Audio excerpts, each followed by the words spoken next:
books. Anybody out there? Anybody hears me? Please respond.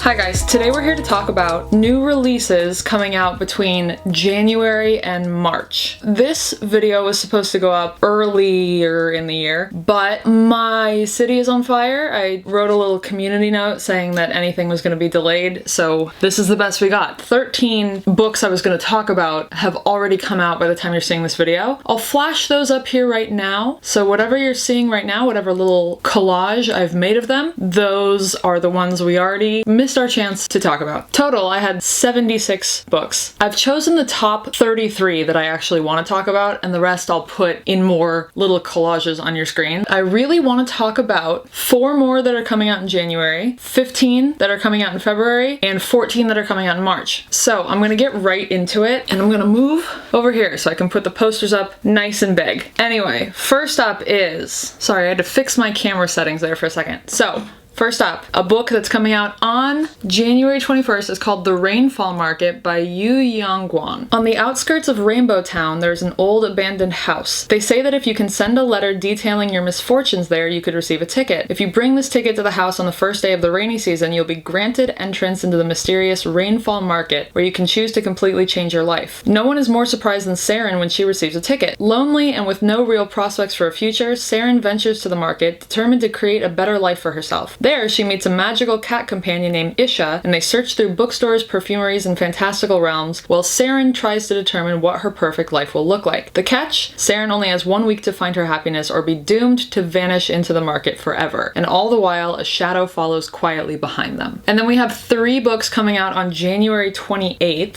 First up is Our Winter Monster by Dennis A. Mahoney, which is a winter horror book. For the last year, Holly and Brian have been out of sync. Neither can forget what happened that one winter evening, neither can forgive what happened since. Tonight, Holly and Brian race toward Pine Buck, New York, trying to outrun a blizzard on their way to the ski village getaway they hope will save their relationship. But soon they lose control of the car and then of themselves. Sheriff Kendra Book is getting calls about a couple in trouble, along with reports of a brutal and mysterious creature rampaging through the town, leaving a trail of crushed cars, wrecked buildings, and mangled bodies in the snow. To Kendra, who lost another couple to the snow just 7 weeks ago, the danger feels personal, but not as personal as it feels to Holly and Brian, who are starting to see the past, the present, and themselves in a monstrous new light. So this seems like it's going to be a very classic case of grief makes us monstrous kind of a thing. Like there is a big monster crushing cars and eating people, but also the real monster is the grief inside of us and what it turns us into. Blah, blah, blah, blah, blah. Next is Old Soul by Susan Barker. The woman never goes by the same name. She never stays in the same place too long. She never ages, she never dies, but those around her do. When 2 grieving strangers met by chance in Osaka Airport, they uncover a disturbing connection. Jake's best friend and Mariko's twin brother each died 6,000 miles apart in brutal and unfathomable circumstances. Each encountered a mesmerizing dark-haired woman in the days before their deaths, a woman who came looking for Mariko and then disappeared. Jake, who has carried his loss and guilt for a decade, finds himself compelled to follow the trail set by Mariko's revelations. It's a trail that weaves across continents and centuries, leading back to the many who have died in strange and terrifying and eerily similar ways, and those they left behind. Bewildered, disbelieved, yet resolutely sure of what they saw. And at the center of it all, there's the same beguiling woman. Her name may have changed, but her purpose has never wavered, and as Jake races to discover who or what she is, she has already made her next choice. But will knowing her secret be enough to stop her? This is giving me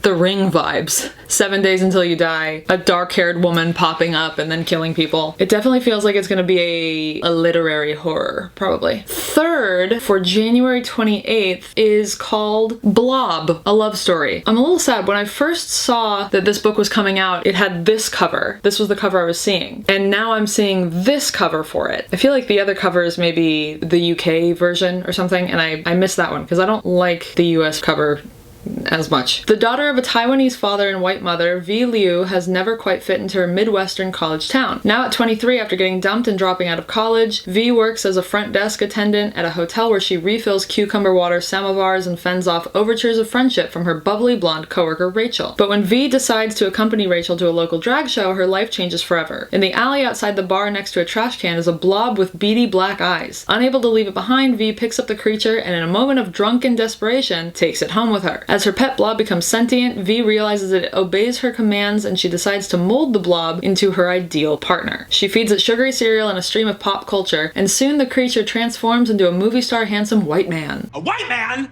No! But as V's desire to be loved unconditionally threatens to spiral out of control, she is forced to confront her lonely childhood, the ex-boyfriend who has unfriended her, and the racial marginalization that has defined her relationships. There are 15 books for February. I'm gonna try and get through these as quickly as possible so that we're not here all day. On February 4th, we have 4 books I want to talk about. The first is Isola by Allegra Goodman. Hi, it's been 2 seconds for you. It's been about 13 hours for me. It's now 1 a.m. I just went to look through my footage. I uploaded everything. I went to do a pass through of my footage. And I found out that after whatever point you already saw, my audio really slowly starts to fade out and then it cuts completely. And so for the last 75% of the video, of the footage that I have, there was no audio at all. And it turns out it's because the battery in my mic died 25% of the way through filming this. So instead of waiting for tomorrow and then trying to convince myself to refilm the rest of this, I'm just gonna do it now at 1 in the morning because I know myself and I know that if I waited for tomorrow, it might not happen and this might have been scrapped. So I'm getting it done today, 1 a.m. refilming like most of the footage I just shot. Great. Great. Sucks though, because you're missing some egg. There was some egg content in the rest of this. But c'est la vie. Not the worst thing that could have happened. I'm just gonna roll with it. We're just moving forward. We're moving on. To be safe, I'm just gonna start at February, which means I'm filming almost this whole fucking thing again.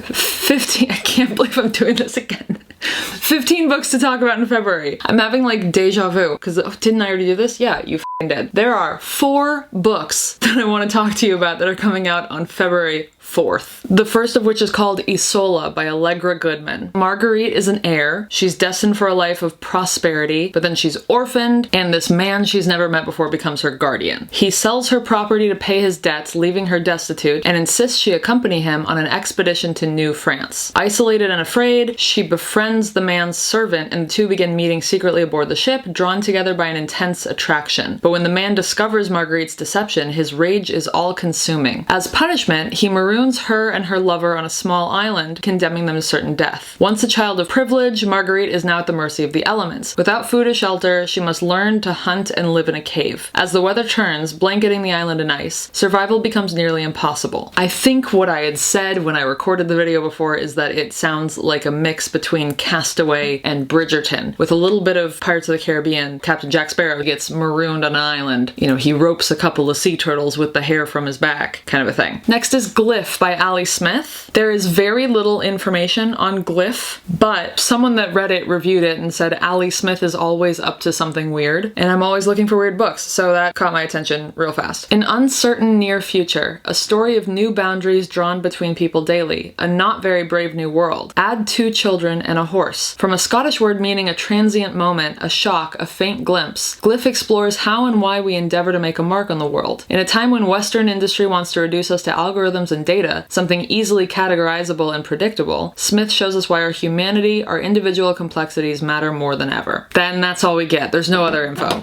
So I'm hooked. I'm there. Next is The Lamb by Lucy Rose, which is one of the only books on this list so far that I have had pre-ordered since like October. So I'm very excited. This is a horror. It's probably going to be like a literary horror kind of deal. Margot and Mama have lived by the forest since Margot can remember. When Margot is not at school, they spend quiet days together in their cottage, waiting for strangers to knock on their door. Strays, Mama calls them. Mama loves the strays. She feeds them wine, keeps them warm, then she satisfies her burning appetite by picking apart their bodies. But Mama's want is stronger than her hunger sometimes, and when a white-toothed stray named Eden turns up in the heart of a snowstorm, little Margot must confront the shifting dynamics of her family, untangle her own desires, and make her own bid for freedom. It's a gothic coming-of-age tale about women who swallow their anger, desire, and animal instincts, and wrings the relationship between mother and daughter until blood drips from it. Creepy. Gross. Awesome. Also on February 4th is Blackwood's Blue Sky by Eowyn Ivy. Birdie is a single mom trying to keep it together. She and her young daughter live in Alaska. Arthur Nielsen is a soft-spoken recluse with scars across his face who brings her daughter back to safety when she gets lost in the woods one day. He speaks with a strange cadence, appears in town only at the change of the seasons, and is avoided by most people. But to Birdie, he represents everything she's ever longed for. He lives in a cabin in the mountains on the far side of the Wolverine River and tells Birdie about the caribou, marmots, and wild sheep that share his untamed world. She falls in love with him and the land he knows so well. Against the warnings of those who care about her, Birdie moves to his isolated cabin. She and her daughter are alone with Arthur in a vast wilderness, hundreds of miles from roads, telephones, electricity, or outside contact. But Birdie believes she has come prepared. She can start a fire and cook on a wood stove. She has her rifle and fishing rod. But soon Birdie realizes she is not prepared for what lies ahead. That sounds to me like a horror. The word horror is absolutely nowhere. It's all fantasy, fiction, magical realism. So I straight up don't even know what this is really about, which is fine. This feels like one that's probably going to be better going into it knowing as little as possible. Then we have 3 books coming out on February 11th. The first of which is called But Not Too Bold by Hachepuyo, and this seems to have come out already last year in Hachepuyo's home country of Portugal, and I think this is just its English language release. It is a horror novella. Actually, it's calling it a sapphic monster romance novella wrapped in gothic fantasy trappings. So there you go. The old keeper of the keys is dead, and the creature who ate her is the volatile lady of the capricious house, Anathema, an enormous humanoid spider with a taste for laudanum and human brides. So a giant spider who loves women and drugs. Dahlia, the old keeper's protege, must take up her duties, locking and unlocking the little drawers in which Anathema keeps her memories. And if she can unravel the crime that led to her predecessor's death, Dahlia might just be able to survive long enough to grow into her new role. But there's a gaping hole in Dahlia's plan that she refuses to see. Anathema cannot resist a beautiful woman, and she eventually devours every single bride that crosses her path. Cool. So big gay spiders. Big gay spiders who like opium. Next is Idle Grounds by Crystal Bamford. Crystal Bamford. On a New England morning in the late 1980s, a group of young cousins wander deep into the woods on their family's property, drawn in by uncanny visions and the disappearance of one of their own. But the farther they go, the stranger their surroundings become. A fable of the distortions of privilege and the impossibility of keeping secrets hidden, this is a novel about straying from home only to come back unraveled, unsettled, and irrevocably changed. Awesome. Still barely understand what that's about, but it is a literary horror, and at least 3 reviews that I saw used the phrase fever dream, which is an immediate draw for me. That's gonna reel me in right away. So I'm set. I'm hooked. Oh, I just realized I forgot to talk about this book. I skipped right over this one in the first round, so maybe this is good because I forgot a book. Maybe this was my punishment from God. Next up is Beta Vulgaris by Margie Sarsfield, which is another one that sounds real weird. When Elise and her boyfriend Tom set out for Minnesota, all she knows about harvesting sugar beets, aka Beta Vulgaris, is that her paycheck will cover a few months' rent on their Brooklyn apartment. She'll try anything to escape the incessant debt collection calls and the chronic anxieties about her body and her relationship. But as the grueling graveyard shifts set in, Elise notices strange, threatening texts, a mysterious rash, a string of disappearances from the workers' campsite, and snatches of a hypnotic voice coming from the beet pile itself, like the pile of beets. Like the pile of vegetables on the ground. As crew members vanish, Elise obsesses over Tom's closeness with their charismatic coworker C and falls back on self-destructive patterns of disordered eating and dissociation. Against the horrors of her uncertain future, is the siren song of the beet pile almost appealing? So weird. A weird little one. Sounds great. The next one is called Scuttler's Cove by David Barnett, and I'm a little confused by this one because it says it's coming out on February 13th, which is not a Tuesday, which is when books come out. So this might be an indie publish. And this one called to me because it has to do with water. It's a horror book set in a little seaside town. It's folk horror, and I can't resist anything that has anything to do with water. A seaside town, the ocean, being on a ship, pirate ship. anything water related and I'm immediately hooked. Maren Moon left her hometown at the age of 18 and never looked back. Now in her 30s, she returns to the Cove for the first time since the death of her mother. She soon discovers that there are forces at play in the village that she never could have imagined. Is someone trying to drive out the second Homers? And has their arrival started a chain of events none of them will be able to stop? For something old and terrible is awakening beneath the town's hollowed ground, and with it comes a horror that the residents have fought for generations to keep secret. It's a dark and mysterious folk horror of the sea. There are 2 books coming out on February 18th, and this first one is probably the one I'm most excited for out of this entire video, and it's Hungerstone by Kat Dunn. Lenore is the wife of steel magnate Henry, but 10 years into their marriage, the relationship has soured and no child has arrived to fill the distance growing between them. Note the reference to Lenore. Great name for a horror character. Henry's ambitions take them out of London and to the imposing Nethersham Manor in the countryside, where Henry aims to host a hunt with society's finest. Lenore keeps a terrible secret from the last time her husband hunted, and though they never speak of it, it haunts their marriage to this day. The preparations for the event take a turn when a carriage accident near their remote home brings the mysterious Carmilla into Lenore's life. Carmilla. So we have Lenore, we have Carmilla. Carmilla, who is weak and pale during the day, but vibrant at night. Carmilla, who stirs up a hunger deep within Lenore. Soon, girls from local villages begin to fall sick before being consumed by a bloody hunger. Torn between regaining her husband's affection and Carmilla's ever-growing presence, Lenore begins to unravel her past and in doing so, uncovers a darkness in her household that will place her at terrible risk. Set against the violent wilderness of the moors and the uncontrolled appetite of the Industrial Revolution, Hungerstone is a compulsive feminist reworking of Carmilla, the book that inspired Dracula, a captivating story of appetite and desire. I agree with Siobhan. Turns out I wasn't in a reading slump, I just needed lesbian vampires. Let's go. Next up is Upon a Starlit Tide by Kell Woods, and it says it combines elements of The Little Mermaid and Cinderella. So, a fairy tale of some kind. Oh, okay, this synopsis is too long. Basically, there is a rich girl who doesn't want to live the life of just a rich girl marrying for status, and she wants to be on the sea. She longs for the sea. So her best friend, Samuel, is secretly giving her sailing lessons. And then one day she accidentally rescues a rich boy, the son of the most powerful ship owner in St. Malo. And then there's something about the local fae who are leaving the area and taking their magic with them. As Luce is plunged into a world of magic, brutality, and seduction, secrets that have long been lost in the shadowy depths of the ocean begin to rise to the surface. The truth of her own power is growing brighter and brighter, shining like a sea glass slipper, or the scales of a sea maid's tail. There are 4 books that I need to talk to you about that are coming out on February 25th. And the first is The Amber Owl by Juliette Marillier. Stasia lives in an isolated farming village on the edge of the mysterious Heartwood Forest with her unusual dog for company. And I'm hooked already. I'm immediately in. You tell me you have an unusual dog? I want to know what that means. I want to know what it means. I too have an unusual... Oh. She's not here anymore. She's upstairs. She's sleeping. I too have an unusual dog. Thought odd by the locals, she is tolerated for her rare gift with animals. Engaging with her fellow humans is difficult, except for with goatherd Lucas, who shares her love of storytelling. The peace of Heartwood is shattered when a group of soldiers descends, under orders from the ruler of the Northlands. Oh my god. Okay, again, I'm begging, I guess not again, because it was in the last iteration of the video, so I have to say it here. The grammar in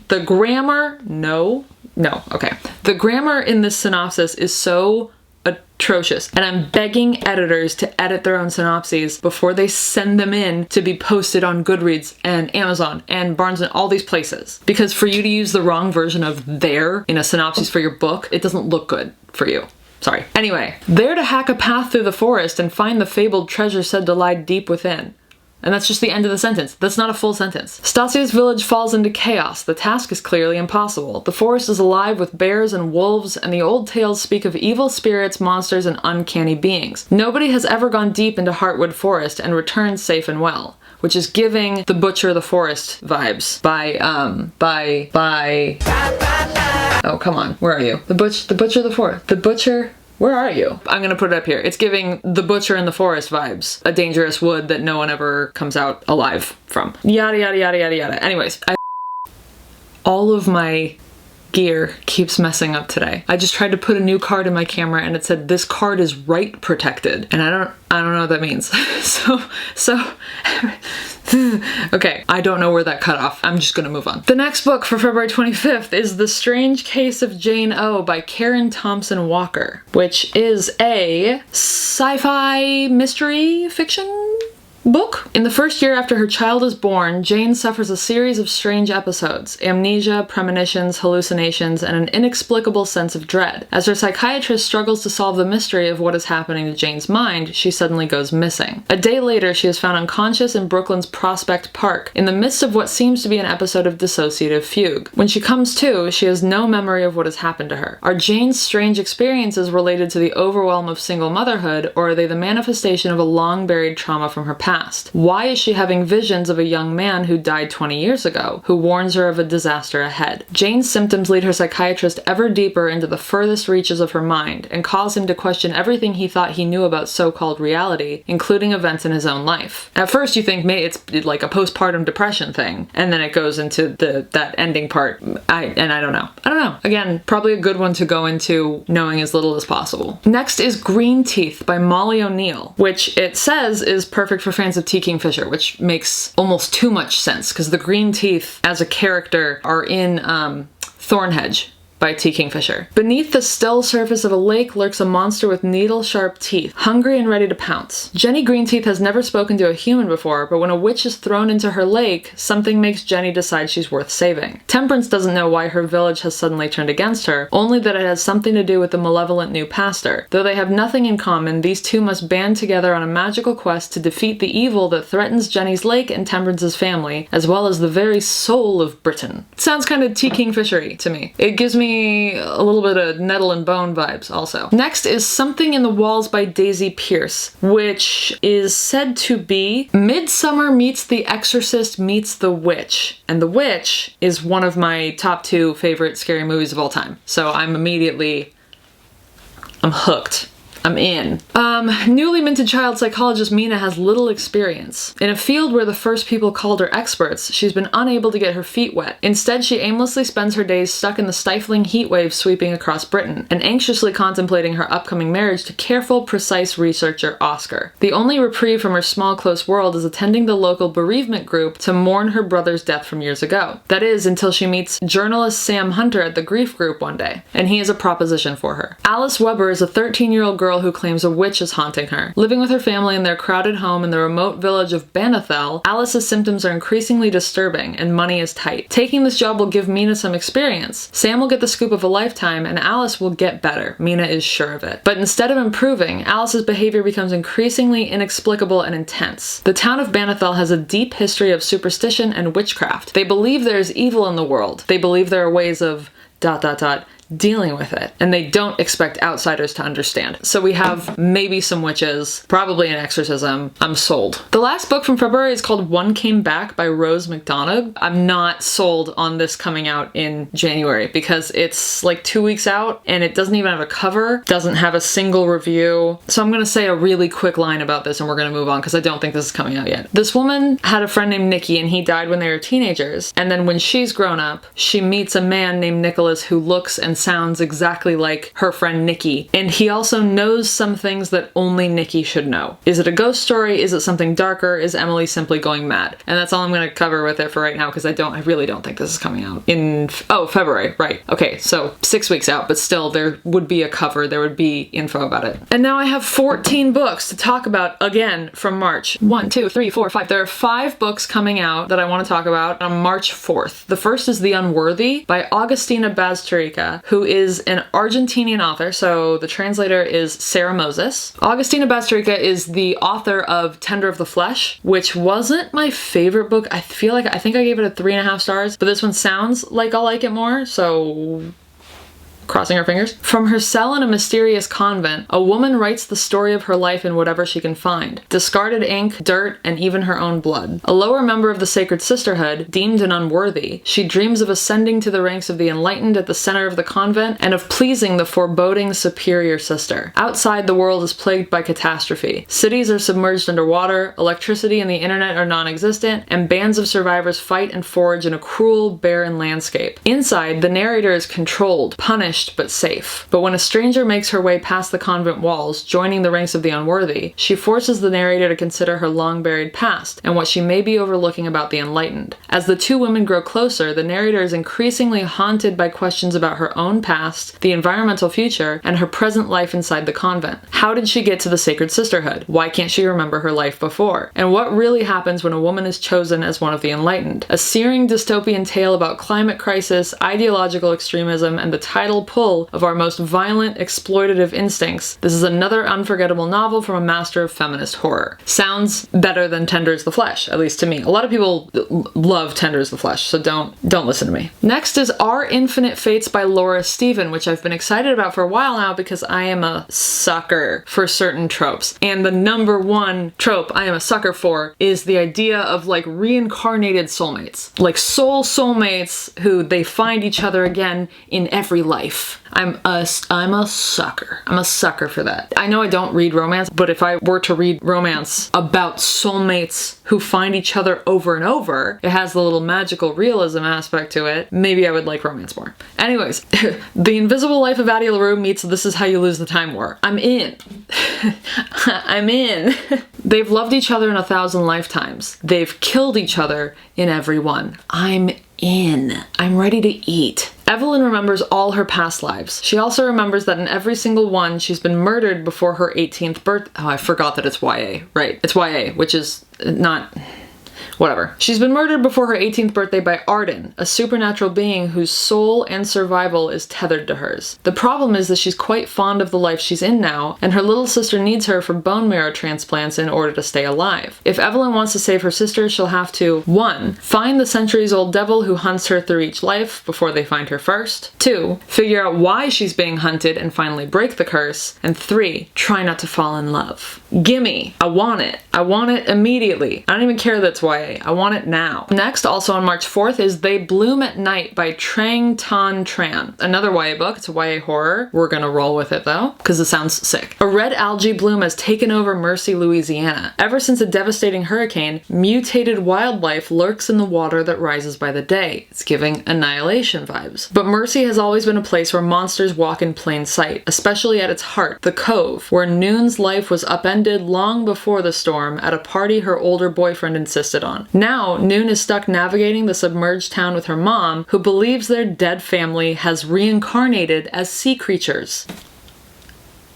Alone with the pain of what happened that night at the Cove, Noon buries the truth. She is not the right shape. When Mercy's predatory leader demands Noon and her mom capture the creature drowning residents, she reluctantly finds an ally in his deadly hunter of a daughter and friends old and new. As the next storm approaches, Noon must confront the past and decide if it's time to answer the monster itching at her skin. You had me at her mother believes their dead family has reincarnated as sea creatures. Like, you have me. I'm in. I'm so in it hurts. Next up is The Dream Hotel by Layla Lalami, which is a sci-fi. Sarah has just landed at LAX when agents from the Risk Assessment Administration pull her aside and inform her that she will soon commit a crime. It's giving Minority Report. Using data from her dreams, the RAA's algorithm has determined that she is at imminent risk of harming the person she loves most, her husband. For his safety, she must be kept under observation for 21 days. The agents transfer Sarah to a retention center where she is held with other dreamers, all of them women trying to prove their innocence from different crimes. With every deviation from the strict and ever-shifting rules of the facility, their stay is extended. Months pass and Sarah seems no closer to release. Then one day a new resident arrives, disrupting the order of the facility and leading Sarah on a collision course with the very companies that have deprived her of freedom. The Dream Hotel artfully explores the seductive nature of technology, which puts us in shackles even as it makes our lives easier. Cool. Very cool. Next is The River Has Roots by Amal El-Motar, who is one of the authors of This Is How You Lose the Time War, which was my favorite book from last year. So my ass will be in the Barnes & Noble checkout line on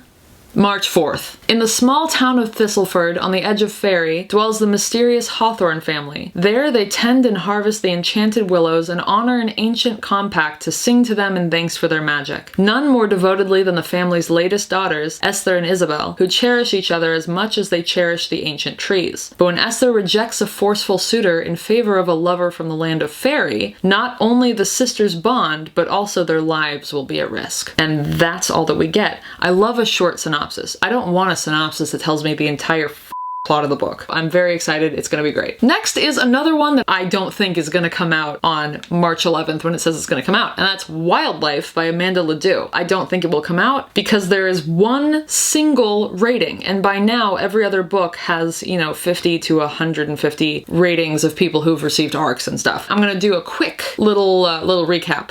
Not recap.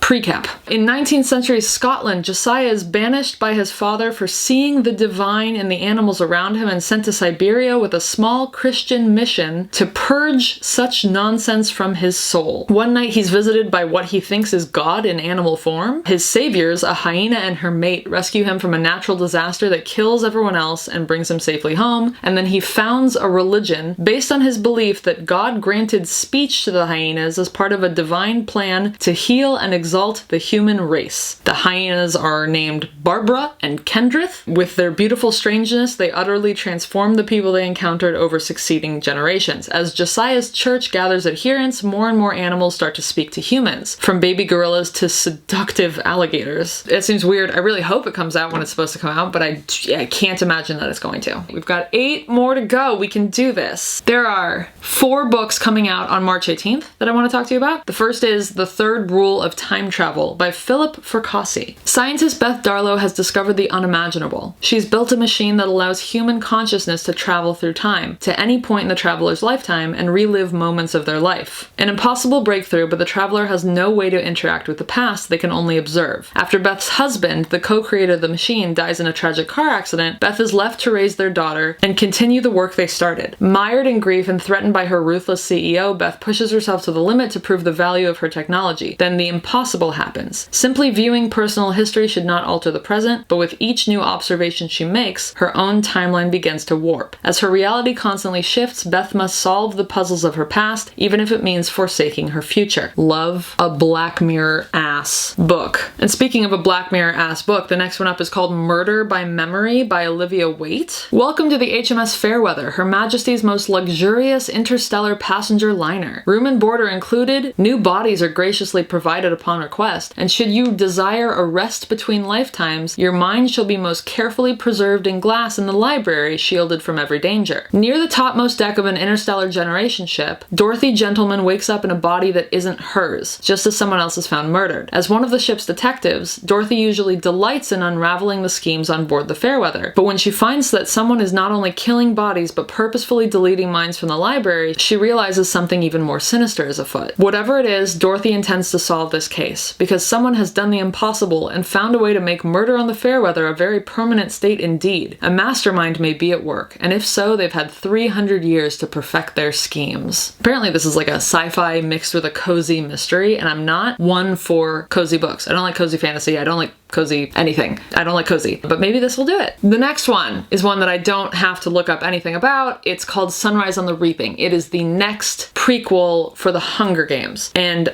spoiler alert, I hated the Ballad of Songbirds and Snakes. I thought it was so boring. I slogged through it. I thought it was awful. Not awful, not awfully written, just so boring. I have higher hopes for this. I know it's Haymitch's journey, so I'm gonna read it. Like, no matter what, I'm gonna read it. I just hope it's more interesting than Ballad of Songbirds and Snakes. Last for March 18th is The Bane Witch by Ava Morgan. Piers Corbin has always had an affinity for poisonous things, plants and men. From the pokeweed berries she consumed at age 5 that led to the accidental death of a stranger, to the husband whose dark proclivities have become concerning, poison has been at the heart of her story. But when she fakes her own death in an attempt to escape her volatile marriage and goes to stay with her estranged great aunt in the mountains, she realizes her predilection is more than a hunger, it's a birthright. Piers comes from a long line of poison eaters, bane witches, women who ingest deadly plants and use their magic to rid the world of evil men. Soon she catches the attention of a serial killer operating in the area, and that only means one thing: it's time to feed. There's a whole lot of books on this list that are about women and their anger and their hunger and their horniness. It's like a lot of women and their appetites and their fury, which is great. I'm not complaining about that. That's amazing. Next up is Dissolution by Nicholas Binge, which wins the award for ugliest cover that I have on this list. That's horrible. Sorry to that man. Maggie Webb has lived the last decade caring for elderly husband Stanley as memory loss gradually erases all of the beautiful moments they created together. It's the loneliest she's ever felt in her life. When a mysterious stranger named Hassan appears at her door, he reveals a shocking truth. Stanley isn't losing his memories. Someone is actively removing them to hide a long-buried secret from coming to light. If Maggie does what she's told, she can reverse it. She can get her husband back. Led by Hassan and his technological marvels, Maggie breaks into her husband's mind, probing the depths of his past in an effort to save him. The deeper she dives, the more she unravels in a mystery spanning continents and centuries, each layer more complex than the last. But Hassan cannot be trusted. Not just memories are disappearing, but pieces of reality itself. If Maggie cannot find out what Stanley did all those years ago, and what Hassan is after now, she risks far more than her husband's life. The very course of human history hangs in the balance. Feels a little bit like a Blake Crouch book. That sounds like a very Blake Crouch-ass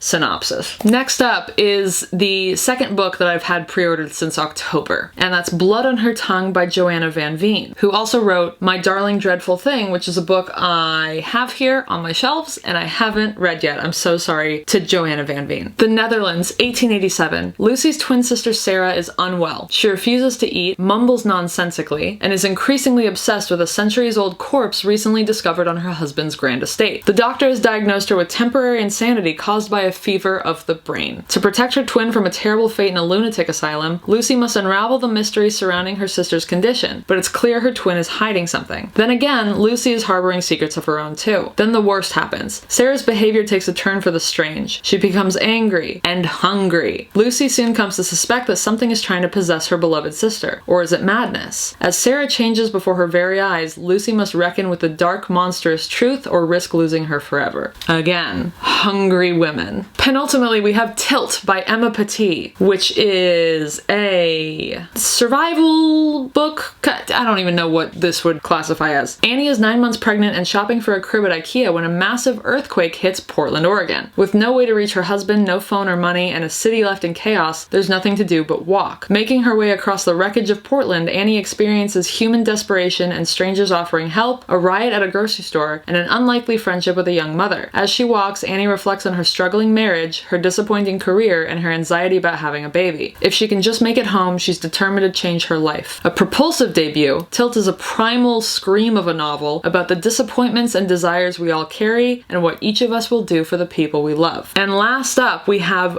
Gothic Town by Emily Carpenter, which is another horror. There's a lot of horror on this list. I'm about to have a scary ass 2025. Just kidding. Horror books don't actually scare me. If you let me know a book that's actually gonna scare me, because that's what I want. The email message that lands, the email message. Okay.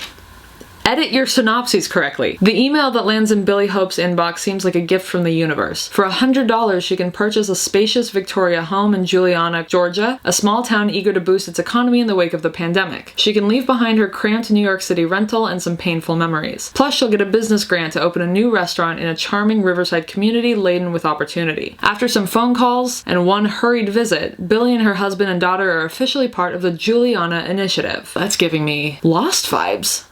Kind of, a little bit. The town is everything promised, and between settling into her lavish home and starting a new restaurant, Billy is busy enough to dismiss misgivings. Yet those misgivings grow. There's something about Juliana, something off-kilter and menacing beneath its famous southern hospitality. No matter how much Billy longed for her family to come here, she's starting to wonder how and whether they'll ever leave. And that's it. So the remainder of whatever I didn't talk of, I'm gonna put up a little collage. You can screenshot it right now. These are all ones that were of interest on my list, and I just didn't get to talk about them because then this video would have been 3 hours long. So screenshot this, whatever this is that I've created right now. Yeah, that's that. This might be even later than it was supposed to be now that I've had to refilm 80% of it, but I'm gonna try and get it done as quickly as possible. As for the fires, I just need to touch on this. My hometown of Los Angeles has been absolutely decimated. Certain areas, including the Palisades, which is where I was born, are gone, just wiped off the map. My childhood home actually was burned down.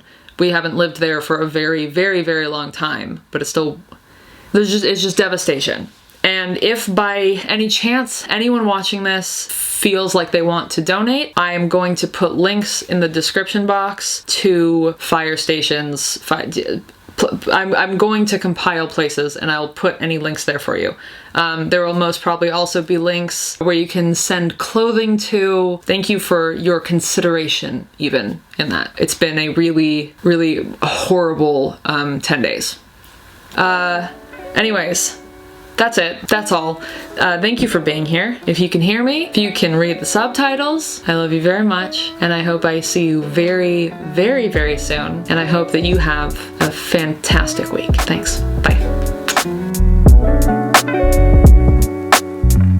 Hi, guy. Oh.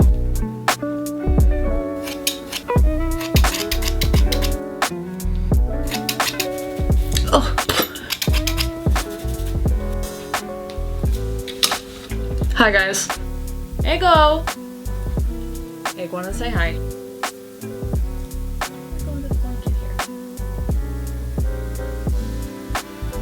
No, no. No. No. Isolated and afraid she prefer. Isolated and afraid she prefer. Birth. Isolated and afraid. Now Sheriff Kendra Brooke is getting Sheriff Kendra Brooke. Ew. I thought that was a spider. It was just my own hair. With every deviation from the strict and fuck.